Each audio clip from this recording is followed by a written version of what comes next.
দারিংবাড়ির অপূর্ব দৃশ্য, পাহাড়, শরতের মেঘ, ঠিক উল্টো দিকে আবার শরতের টুকরো মেঘ। মনে হচ্ছে যেন দুর্গাপুজো এসেই গেছে। ঠিক ঘাড়ের কাছে কোথাও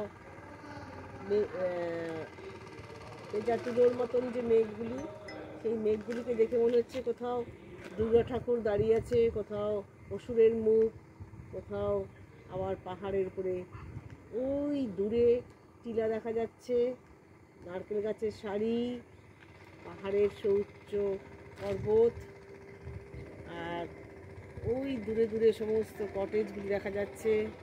অপূর্ব সব দৃশ্য, আসলেই মন ভালো হয়ে যাবে।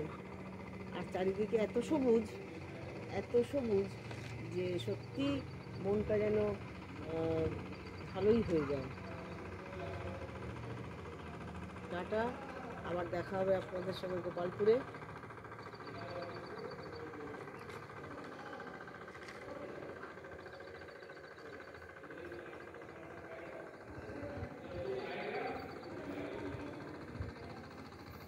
ওই দূরে দেখা যাচ্ছে একটা নার্সারি।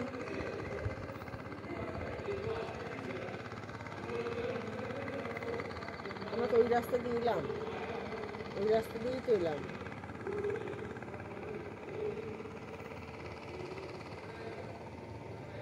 দারিংবাড়ি ওঠার পথটা খুবই চমৎকার, এঁকে বেঁকে গেছে পাহাড়ের মধ্যে দিয়ে, সঙ্গে ঝিরিঝিরি বৃষ্টি, অপূর্ব মনোরম দৃশ্য, শান্ত নির্জন।